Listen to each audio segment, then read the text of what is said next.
Praise the Lord. ஆண்டவருக்கு மகிமை உண்டாவதாக. இந்த நாளுக்கான தெய்வ வார்த்தை யாக்கோபின் புஸ்தகம் 4ஆம் அதிகாரம் 5ஆம் வசனம். நம்மில் வாசமா இருக்கிற ஆவியானவர் நம்மிடத்தில் வைராக்கிய வாஞ்சியாய் இருக்கிறார் என்று அந்த வசனம் சொல்லுகிறது. நம்முடைய ஆண்டவர் நம்மேலே வைராக்கியமுடைய ஆண்டவர். நம்முடைய ஆண்டவர் கர்த்தருக்கு ஸ்தோத்திரம் உண்டாவதாக. உண்மையாலுமே தேவன் வைராக்கியம் உள்ளவராய் இருக்கிறபடினால்தான் இன்றைக்கு வரைக்கும் நீங்களும் நானும் நிலைத்து நிற்கிறோம். அநேக காரியங்களை நாம் அறிந்து கொண்டிருக்கிறோம், நாம் செய்கிறோம். அதற்காக ஆண்டவருக்கு ஸ்தோத்திரம் உண்டாவதாக. தேவனிடத்தில் இருக்கிற வைராக்கியம் மூன்று காரியங்களை நான் உங்களுக்கு சொல்லுகிறேன். முதலாவதாக எசேக்கியேல் புஸ்தகம் 39ஆம் அதிகாரம் 26வது வசனத்தை நீங்கள் வாசித்து பார்க்கும்போது அந்த வசனத்தினுடைய கடைசி பகுதியில் சொல்லுகிறது, நான் யாக்கோபின் சிறையிருப்பை திருப்பி இஸ்ரவேல் வம்சத்திற்கு இறங்கி என் பரிசுத்த நாமத்திற்காக வைராக்கியமாய் இருப்பேன் என்று சொல்லுகிறார். ஆண்டவர் அவருடைய நாமத்தின் நிமித்தம் நம் மேலே வைராக்கியம் வைக்கிறார்.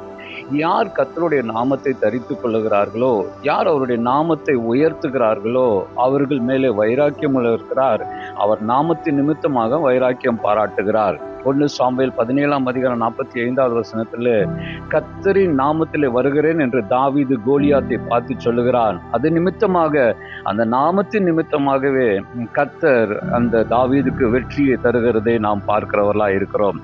2வது சகரியா புஸ்தகம் 1ஆவது அதிகாரம் 14வது வசனத்தை நீங்க வாசிக்கும் போது அந்த வசனத்தை சொல்லுகிறது, அப்பொழுது என்னோடு கூட பேசின தூதனை நோக்கி, சேனைகளின் கர்த்தர் உரைக்கிறது என்னவென்றால், நான் எருசலேமுக்காகவும் சீயோனுக்காகவும் மகா வைராக்கியம் கொண்டிருக்கிறேன். 2வது வைராக்கியம் ஆலயத்தை குறித்ததான ஒரு வைராக்கியம் கர்த்தருக்கு உண்டு. தேவனுடைய பிள்ளைகள் ஆராதிக்கிற ஆலயம் அல்லது நம்முடைய இருதயமாகிய ஆலயம், அதற்குள்ளே கர்த்தர் வைராக்கியம் வைத்தவளாக இருக்கிறார்.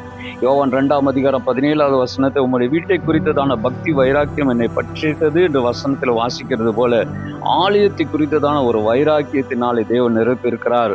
நாம் தேவனுடைய ஆலயமா இருப்போம் என்றால் நமக்காக கர்த்தர் வைராக்கியம் பாராட்டுவார். 3வது ஏசாயா புஸ்தகம் 26ஆம் அதிகாரம் 11வது வசனத்தில் அழகாக சொல்லுகிறது, ஆனாலும் உமது ஜனத்திற்காக நீர் கொண்ட வைராக்கியத்தை கண்டு வெட்கப்படுவார்கள், அவர் அக்னியை உம்முடைய சத்துருக்களை பட்சிக்கும் என்று சொல்லுகிறது. அந்த வசனத்தினுடைய முக்கியமான பகுதி தேவனுடைய பிள்ளைகளை குறித்து வைராக்கியம். யார் தேவனுடைய பிள்ளைகளை தொட்டாலும் தேவன் சும்மா இருப்பது இல்லை.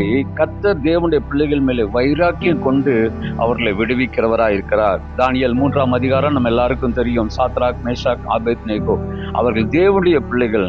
அவர்களை தொட்டு பார்த்தார்கள், அவர்களை சீண்டி பார்த்தார்கள். ஆனால் தேவனுடைய பிள்ளைகள் மேலே தேவன் வைராக்கியம் உள்ளவராய் இருந்தபடியினாலே கர்த்தருக்கு ஸ்தோத்திரம், கர்த்தர் அவர்களை விடுவித்தார்.